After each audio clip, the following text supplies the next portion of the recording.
Welcome to the Business Mechanics Show. This is your host, Vaughn Sigmund, and I'm thrilled to have you with us today. Our topic for this episode has clearly struck a chord with many of you. Just last week, our podcast and the free tool we offered set an all-time record for the largest one-week download in the history of the show. Wow. Shows there's a lot of hunger for this out there, and I'm just blown away by this response. And the free download I offered of my critical thinking cheat sheet, it's been downloaded hundreds of times in the past week. So a massive thank you to all for your incredible support. And the cheat sheet will once again be included on the show notes of this podcast. If you want it, download it. I think a lot of people are finding some value out of it, but certainly your enthusiasm tells me that you are a very dedicated audience and you're hungry for more insights on the pivotal leadership skill of critical thinking. And that's exactly what we're diving into today. Our episode today is titled Lessons in Critical Thinking from Corporate Triumphs and Tragedies.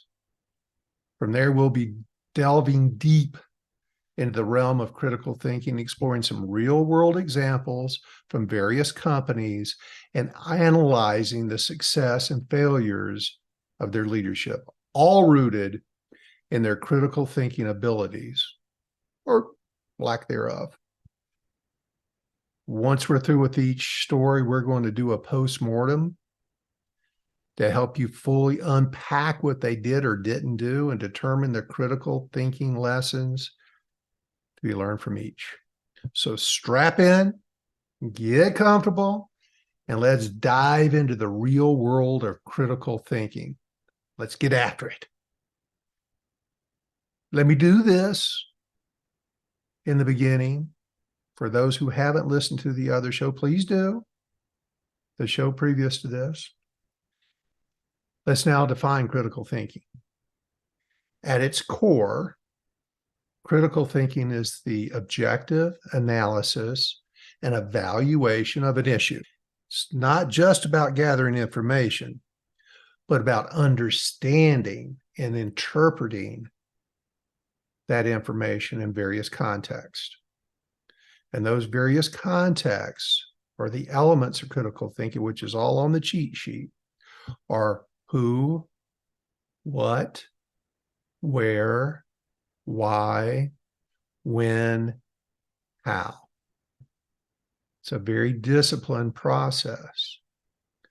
Most people don't think about it like that, but you are listening to this show because you want to get more information and understand that this is growth for you. And I'm happy, more than happy, to provide you with some lessons, some thoughts for you to start honing out your skills and making better decisions in business. It's a very disciplined process. It takes time. It takes practice. I don't promise anybody you're going to stop making mistakes. You're not. You're still going to make mistakes, but you're going to make far less of them as you develop this skill set. You need to actively and skillfully, and that comes in time, conceptualizing, applying, analyzing, synthesizing, and evaluating all the information. And it is about information and what you do with it. And that information comes from observations, experience, reflection, reasoning, communication, collaboration. It's very much about being an active learner. That's right, a learner. Making a decision starts with what you learn, then how you process it, and then make a decision. So if you go into having to make a decision, understand you need to learn first. Don't make snap decisions. Be an active learner rather than a passive recipient of information. Great critical thinkers rigorously question ideas and assumptions and the stories they are told rather than just accepting them at face value. One of the things that's included in my difficult conversations course, and in the book, which is free on Amazon, go get it, is that you need to go into every conversation understanding you don't know everything. You've got to get all the information you can to make a solid decision and have a great conversation from that. Same thing with critical thinking. You need to always approach it with an open mind and be a recipient of information by asking questions, open-ended questions: who, what, where, when, how, why. That's how you get there. You will need to always seek to determine whether the ideas, the arguments, the situation, the findings, you need to make sure that represents the entire picture. And you, as a decision maker, a good decision maker, must always be open to finding that they do not tell the whole story. It does not give you the entire picture. Often it doesn't. And that's where many bad decisions come from, is making a decision too quickly without asking. Let me go a little deeper into who, what, where, when, why, and how of critical thinking. Who? Let me just give you some examples around who. Imagine a hiring manager faced with two candidates. One has a stellar resume, but just didn't perform very well in the interview, while the second candidate has a much more modest resume, a lot less experience, but during the interview, they showcased very impressive problem-solving skills, communication skills. They were very optimistic. They came across as really sharp. A good critical thinker would weigh those two people and consider who would be the best fit for the role, how they would impact the rest of the organization, who's going to be the best fit for the role, who's going to fit you from a leadership style, who's going to fit the team members they're going to be working with, who am I going to be able to grow with. And just because they have experience doesn't always mean that they're going to be the best candidate. So a critical thinker would consider all those things, take a very comprehensive evaluation of both these candidates, and not just their on paper qualifications. Do not get biased by just the paper. You need all the information. And it's that human element that will almost always be the better candidate. Almost, I have to put that qualifier in there. So that's who. Let's take a what example. A consumer is bombarded with advertisements about a new health drink. And this health drink promises numerous benefits. And instead of immediately believing the claims, they actually research those ingredients. The ingredients are in that drink. And what scientific studies say about those ingredients? Are they really safe? Do they really interact in the way that the product manufacturer claims? Do they interact with anything else, like another pharmaceutical that you're on? Could there be an impact there? So those are all the what kind of, as a very small example for critical thinking. Where? A student is writing a research paper and they find a lot of information online. In order to be great at critical thinking, it's going to involve them discerning where that information is coming from, ensuring the sources are credible. If it's on the internet, it must be true, which we know is the furthest thing from the truth. And they don't just accept the first piece of information found, that they dig deeper and deeper and start comparing different sources of information to make sure they get exactly the most precise and accurate information. When? Consider an investor. This is a good one. Consider an investor deciding when to buy or sell stocks. They wouldn't make a decision based solely on current market emotions. That's where a lot of mistakes are made. Instead, a savvy investor, using critical thinking, they'd analyze where historically it's been a good time to buy or sell. They'd also consider various economic indicators, what the future indicators are showing, and that individual company's performance. There's so many people out there looking for the quick hit, the gamble, the dopamine hit in buying a stock or selling a stock.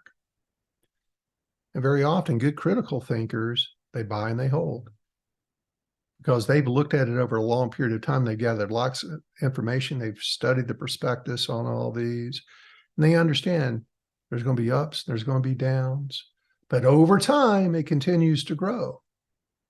Do I want to be constantly chasing the rainbow? Why? Let's say a doctor is presented with a set of symptoms that don't quite fit any known condition.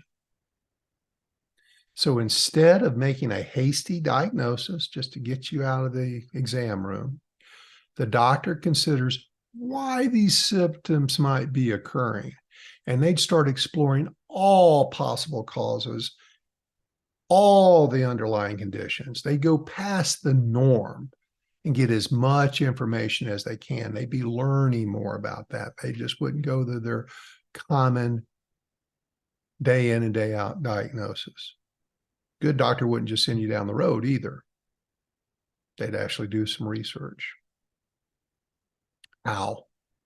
Let's take an engineer that's faced with technical problems that just don't have a straightforward solution. That engineer would then, in order to think critically about this situation, they'd want to approach that problem from all kinds of different angles. And they'd test various solutions. They wouldn't stick with just their bias or just their experience. No, this is outside of the playbook. And they'd start exploring all kinds of other possible solutions and then consider the implications of each of those outside the box ideas. They wouldn't just quit. They'd use their critical thinking to figure it out. May not be instant, may take some time. In each of these scenarios, and these are lightweight scenarios, but just to give you an example, the individual doesn't just accept the initial or easiest answer. They delve deeper. They ask questions and consider all the possibilities before arriving at a well-informed decision. And let me just also add from my own experience, this is a piece of knowledge and advice. If you have several choices of which to decide on, generally, the harder of the decision is the right decision. The easy decision is rarely the best decision. Not 100% of the time, but keep that in mind. Hard is usually right. Let's talk about, now that you're going down a deeper journey of improving your critical thinking skills, what are the benefits? What are the benefits you're going to get out of improving that skill set? They're very broad because critical thinking promotes a clear thinking, better decision-making, and much improved problem solving. And that's what we're in this for. That's when we're in leadership. We're not paid to live with problems. We're paid to overcome them, not ignore them, not kick them down the road. Solve the problem. Make the decision. Do something about it. And it has to include you removing biases. That's where most people get hung up in making inadequate decisions, is they're too hung up in their own biases. They are not willing to consider they don't know what they don't know. Go out and find out more. You need to see issues from multiple perspectives, even if it's unpleasant, because you're paid to overcome problems, not live with them. Now, it's not without challenges that the process of making a great decision requires effort. But again, it most importantly, an open mind. You have to be an active learner. And humility. Understand that you have to have the capacity to sometimes admit one's errors. And for many people who have a challenged self-esteem, that can be difficult. But it's that self-esteem that's going to hold you back. So the more you humble yourself and find out that when you humble yourself, people actually respect you more, because typically we're being a little self-centered, if you will, and that's a poor choice of words, but protective of yourself. You're doing that to protect the respect that you fear may be lost of others, that some others may have for you. They'll like you more and they'll respect you more if you humble yourself 100% of the time. You will not appear weaker. You will appear smarter and stronger, that's the opposite ends of where most people think. But to be a good critical thinker and learn a lot, you have to be humble. Now, let's look at a couple case studies, and I love these. I'm going to share a couple, and I'm going to share my input of how this company, the first company, dropped the ball on critical thinking. We're going to do a postmortem on that. Sound like fun? Let's do it. This is a talent oversight example. This is where a lot of critical thinking goes out the window in making hiring decisions, and in this case, promotion decisions. This is a fictitious name, both for the company and the person, but it's a real scenario, a real life scenario that I've experienced. So it's Julia, and how Julia missed getting a promotion at TechFlow Incorporated. And TechFlow, that's a up and coming, growing tech startup. It was starting to gain traction in the industry. They are very innovative, because this is a real company, just not named TechFlow. They're very innovative. Their products are great. They've secured a steady stream of clientele who are very supportive of this product. And the atmosphere in the office at this time, before this decision that I'm going to discuss was made, was always buzzy and exciting. There's lots of ambition and can-do optimism all around the office. And Julia, who was a very dedicated, successful project manager, she'd been with the company from its very inception. She was the third or fourth employee hired. Julia was the cheerleader of this group. She was the heart of the success. She made sure stuff got done, and got done right, and she made people happy in getting it done. She was just brimming with enthusiasm, great cheer and personality. But at the same time, she was known for her very meticulous approach to problem solving. Her ability to rally her team, whether it was in the first hour or the 11th hour, she had this great knack for successfully delivering even the most complex, no matter what got in the way, the most complex projects. Julia was a superstar. And as companies go, so did TechFlow. They were growing. They recognized they needed a new position created, a new senior executive role, vice president of project management. The need for somebody to more broadly manage projects became very evident. They needed this person. They needed more project managers, and they needed somebody to manage them. The role would be overseeing multiple project managers and ensuring a seamless execution of all the company's initiatives.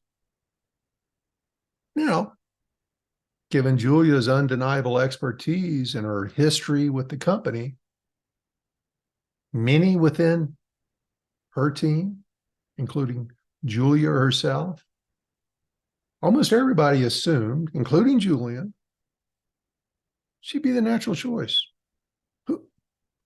Why wouldn't we make Julia? Everybody loved Julia. Everybody respected Julia. Julia got stuff done. She had very deep technical proficiency. She knew the product. She had great business acumen. She had great leadership.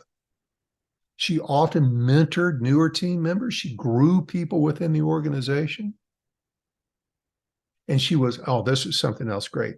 Julia was really good at managing up. I remember this about her. She acted as a great intermediary between her team and the higher ups in the organization. She went to bat for them. Another great leadership perspective. However, the company's HR department, along with the top executives, they decided to go a different route because they believed that bringing in someone with big company experience would be much more beneficial. So they initiated an external recruiters process, and they hoped that from this recruiter, they find someone from the outside with a more established, larger tech company experience. And that person would bring in all kinds of new ideas and strategies. And along with this really extensive network, they bring us business. And a few months later, Michael,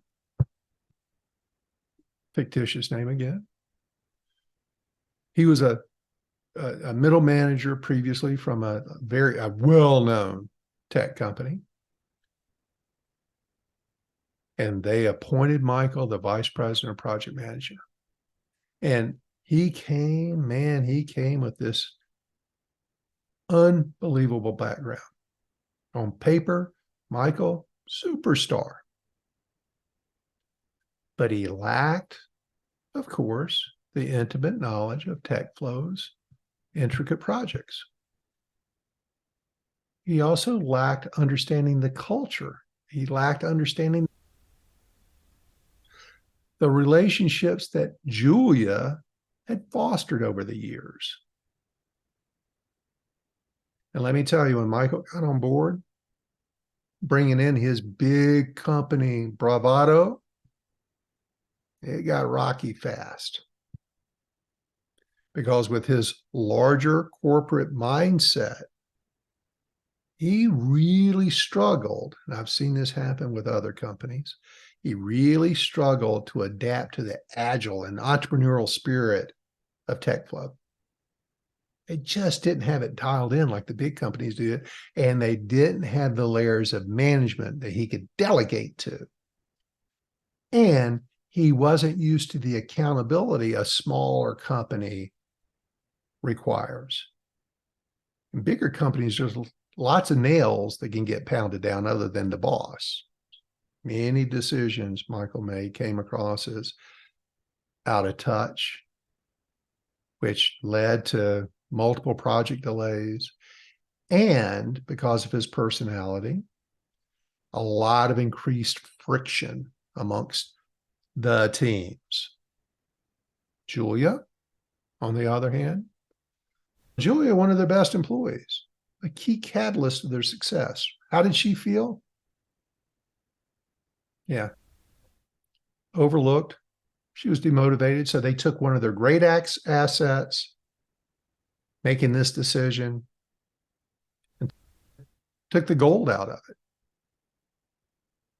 And the decision not only affected her morale, but because now Julia felt neglected, ignored, diminished, that also resonated with other employees who saw that, well, Julia worked harder than anybody around here, and the dedication she had and her hard work, and they're going to overlook her. Why would I be busting butt like that? She was the best. And guess what? As often happens,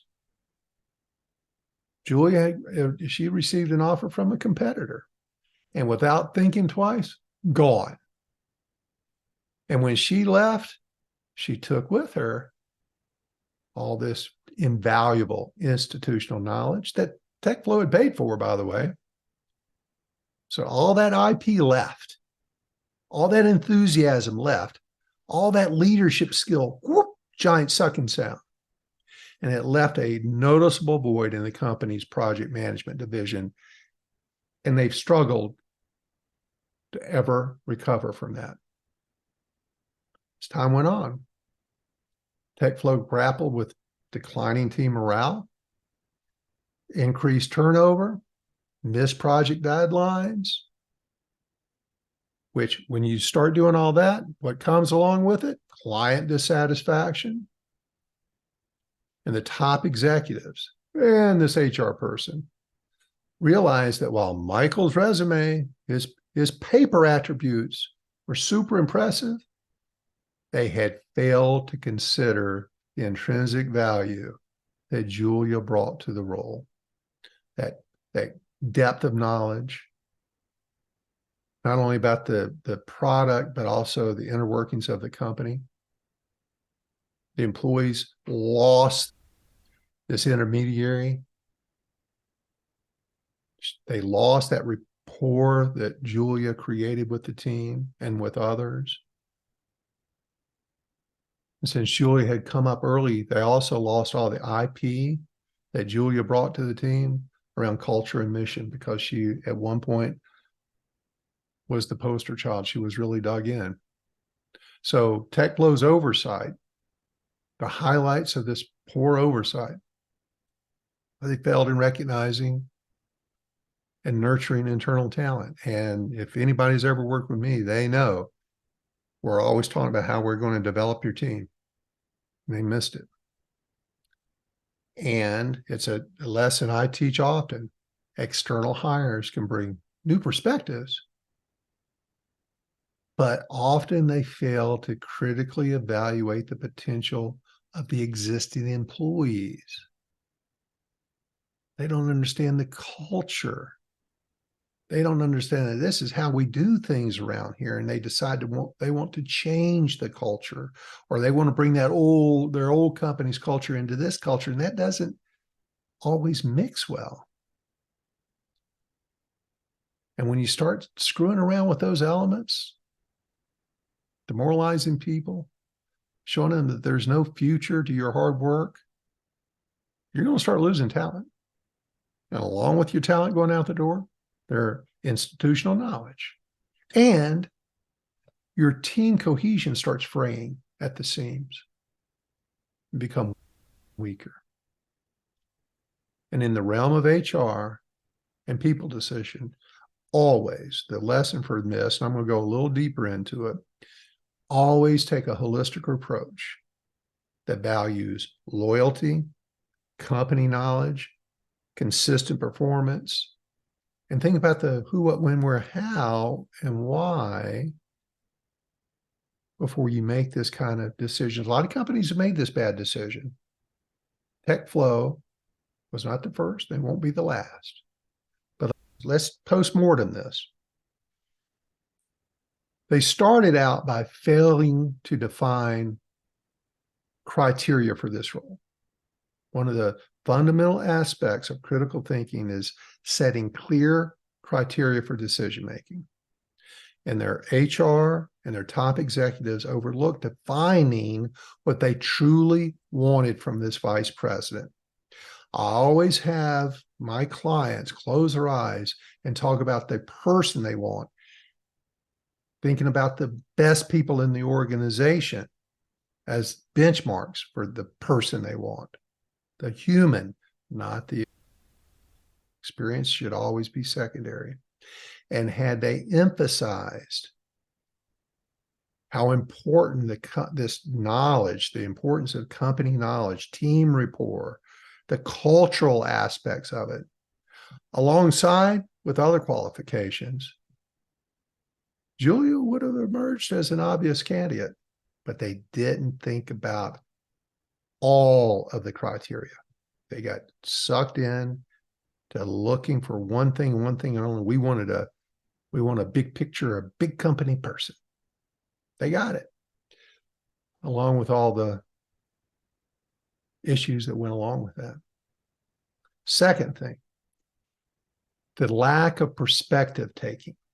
Another facet of critical thinking involves considering multiple perspectives. See, they had a one think approach to this, singular mindset, determined to go to the outside. What that decision was made, nobody on the executive team questioned it.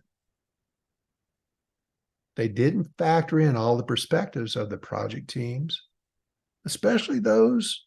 They didn't think about, who's this going to affect? We bring in an outsider. Who's this going to affect? How is this going to affect them? Why is this going to affect them? And thinking about all the people that Julia worked with who would absolutely vouch for her competence and dedication over bringing a stranger in from the outside. Didn't take all that perspective in. They ignored past data. See, Julia had a consistent track record of delivering projects and mentoring team members. And they ignored this historical data in favor of a theoretical benefit of a big company experience. They blew it there. They didn't weigh pros and cons because there was no consideration. There's always value in fresh perspectives from the outside, absolutely. And external hires in the right situation, they may be the right thing to do. They can bring in really good ideas. But I've also found in my decades of career that very often they bring in risk. And if you don't consider all the factors, internal, external, the impact of this decision on especially your current team, those pros and cons can get you in trouble.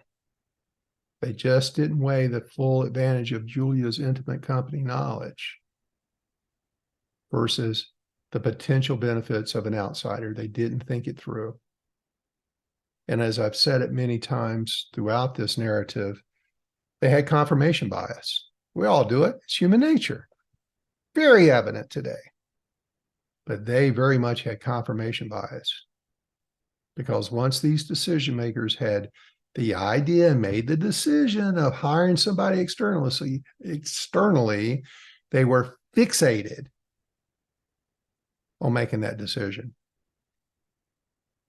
And that sidelined any contradicting evidence.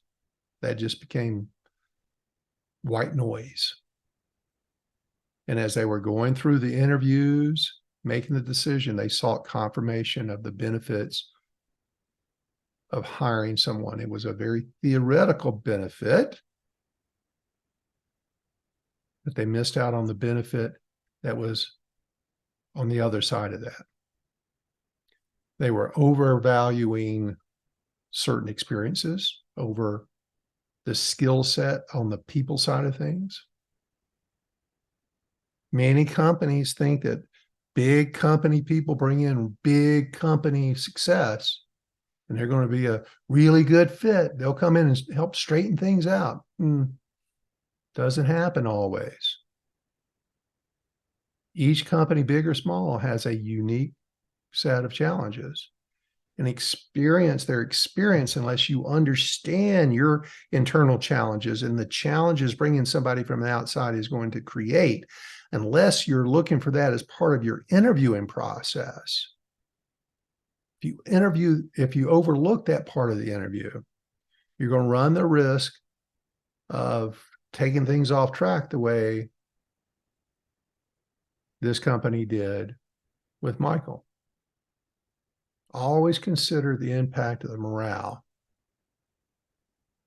and the ripple effect that that creates. They also lack feedback mechanisms. One of the tools of critical thinking is the ability to seek and incorporate feedback. And had this company, TechFlow, had the mechanism to get feedback from various teams, collaborated,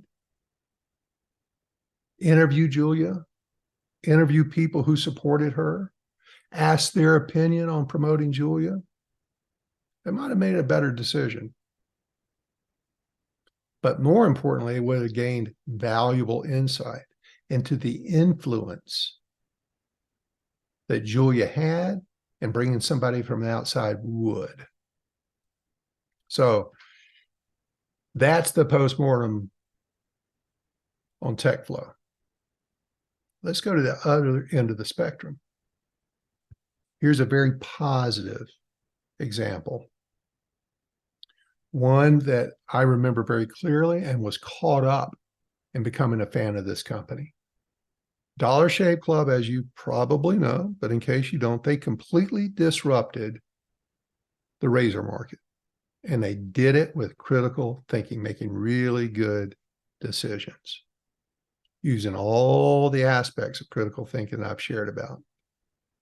At the time, the shaving world was dominated by some very established brands, Schick, Gillette, Wilkinson. And there's two guys, Michael Dubin and Mark Levine. They started looking critically at the razor industry. Old, established, done it the same way forever. And they recognized an opportunity. And that opportunity, why are razors so expensive? Because this was a few years ago, and I've been a Dollar Shave Club customer for probably 15 plus years. But I remember just going to the drugstore, the grocery store, and buying razors. And it's like, you've got to be kidding me. Why are these so expensive?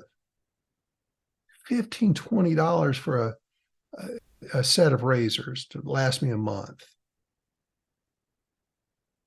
Was there a real justification for these high prices? Or it was just because they could charge these prices because they had a monopoly on it? Michael and Mark asked.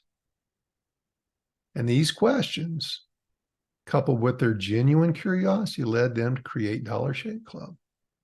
They identified an oversaturated market that was saturated with overpriced products. The Goliaths were getting away with it. And while brands like Gillette had been around for over a century, they always were boasting advanced technology, multi-blades, a lot of blades. They were very expensive. And Dubin and Levine, they assessed the situation, realized that while these big brands were investing heavily in marketing and pushing their latest innovations, many consumers just wanted a simple, effective, and affordable way to shave. We don't need all that. And a simple proposition needed to be marketed. And they took a very different route there. And they went to YouTube. They took a viral marketing approach, which is how I found Dollar Shave Club. At the time, it was probably one of the first viral videos I ever saw. And from their critical thinking about doing things differently and saving money, because they're all about saving money, it didn't just stop at the saving money for the product.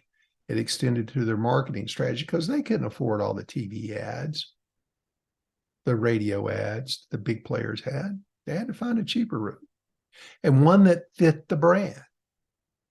So instead of going the traditional advertising route, which of course would have cost a fortune, they created this quirky, low budget video starring Dubin himself.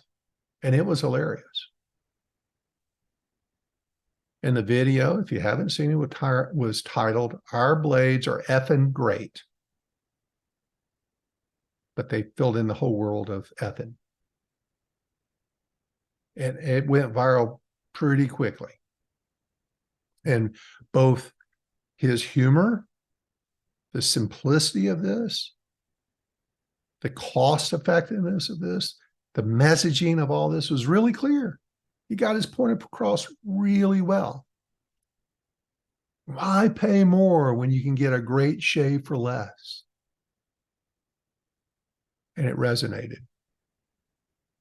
And as the company continued to grow, they said, well, hold on.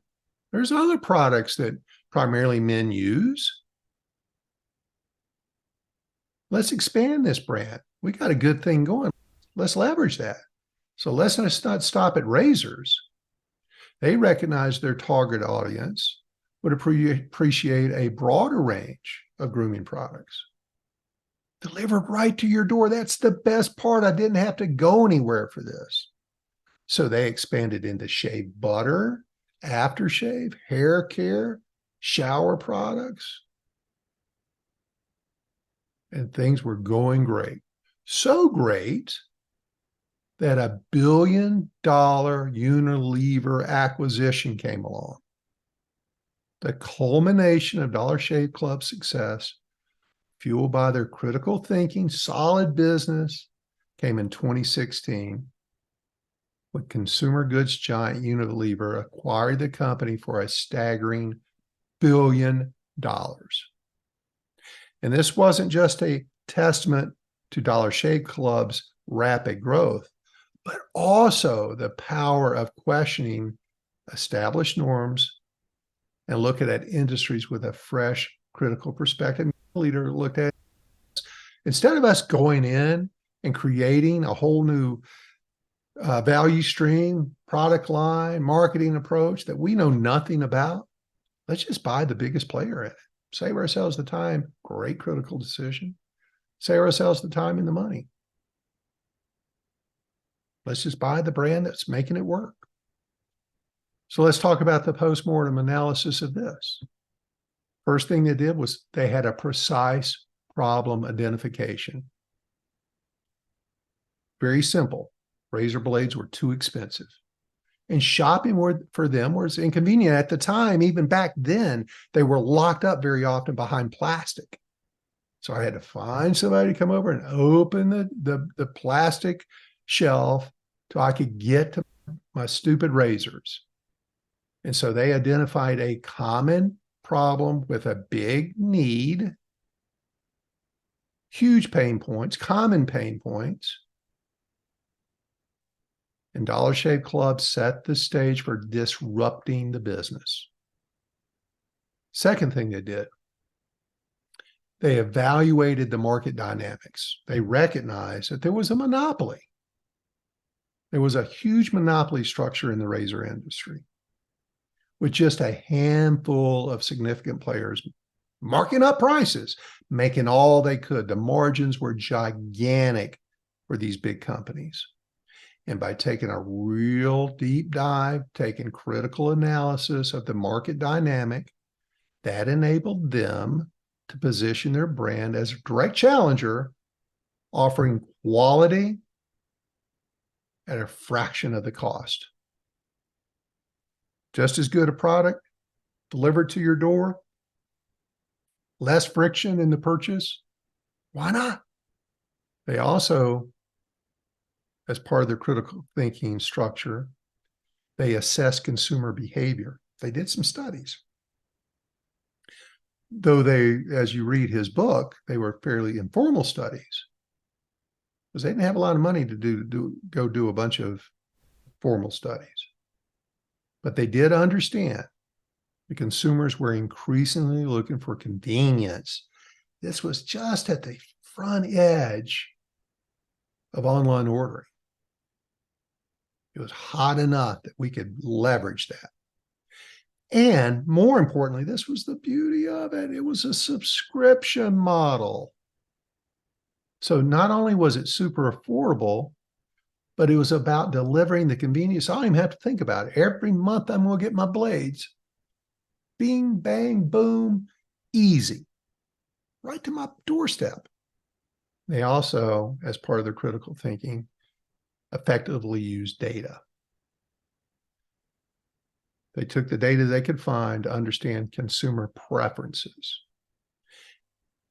They adjusted their marketing strategies. They refined their product offerings tight. With, I think at the time they had 3 offerings: the humble blade, the medium blade, and the 16 blade. Good, better, best, which is always the way to market your products, by the way, and services. And this data-driven approach allowed them to be very agile, very responsive. And when consumers' needs changed, they could easily change with it. Fifth, they had courage to challenge the status quo. Critical thinking often involves challenging prevailing assumptions instead of following the traditional advertising playbook. There was a better way to do it, which was their very humorous video. They had millions and millions of downloads and views. They also took a very forward-thinking supply chain management. They anticipated the growth because the one thing that could have killed them was being out of stock. So they needed to fulfill a significant number of orders and have the stock to do so. They created a very sharp supply chain management to make sure they could scale and maintain their brand promise of delivering you to door exactly what you need. They also had regular feedback loops. They regularly engaged feedback mechanisms, surveys. They understood their customers' needs, got their feedback, looked at the market so that they can continue to enhance their product and introduce new lines. Collaborative decision-making. They fostered a culture where team inputs were valued. Multiple perspectives from the design team to the distribution team were all considered when making decisions. That's the way a company, a real well-run scaling company runs, is collaboration.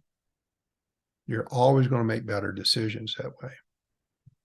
Seeking the input and the knowledge of your team.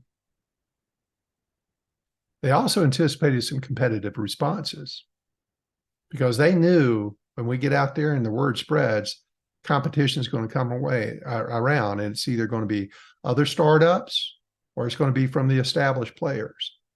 So their critical thinking foresaw this, and that meant that they needed to continuously innovate and expand product line. They needed to diversify the product line to stay on top of things, stay one step ahead of the competition because competition was keen.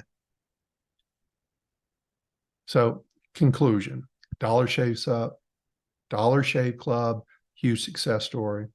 It's a testament to the power of critical thinking and entrepreneurship. And their journey offers invaluable insights for startups and especially established businesses alike, underlying the importance of a deep critical evaluation every stage along the business cycle. So let's do a couple real-world takeaways from these two stories. I'll go over these in fairly high level, but think about it. 1, always embrace continuous learning. As soon as you know it all, you're going to begin failing. Both the failure story of the HR decision and the success story of Dollar Shave Club highlighted the importance of continuous learning. And while the HR tale serves as a cautionary reminder, about the pitfalls of not updating one's knowledge base and considering other options, collaborating with people, and relying on dated practices. Dollar Shave Club exemplified the rewards of staying in tune with market shifts, customers' preferences, continuous feedback, looking to learn and grow and understand, adjust their strategies based on the newest updated information. Number two, they had a value diverse perspective. One of the significant mistakes the HR story made was not seeking diverse input about making this crucial people decision. In contrast, Dollar Shave Club thrived by fostering in a culture where diverse inputs were considered part of their daily routine. So decision makers must ensure that they consult a broad range of voices. You and your close peers, maybe you and your boss, or if you're the boss and your closest direct reports, you need to go past that. I promise you, you're going to learn something. You need to prioritize clear communication. In our HR story, the lack of clear communication was evident. A lot of assumptions were made. Information was not adequately disseminated. Dollar Shave Club, however, effectively communicated both internally with its team and externally with its audience. They were transparent, they were consistent, and made sure everybody was on the same page because they included everybody. You got to challenge the status quo. Innovation often comes from questioning the existing norms. Just because we do it this way doesn't mean that's the way we have to continue to do it. Just what got us here won't get us there. And while the HR story depicted a company anchored in traditional practices, Dollar Shave Club challenged the long-standing norms of a very big and old industry. There's always room to innovate, ways to streamline, ways to reimagine processes, but it takes a lot of research and communication.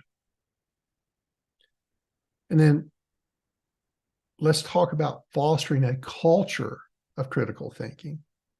The contrast in decision-making between both stories underline the importance of leaders encouraging their teams to think critically, analyze data, consider various perspectives, and foresee potential outcomes before making a decision, the what ifs. Such an environment not only mitigates risk, but it fosters innovation. And if you're a leader that has nothing but one-way conversations telling people what to do and what to think, you are certainly not working on their ability to critically think. So that's it for today. I appreciate it.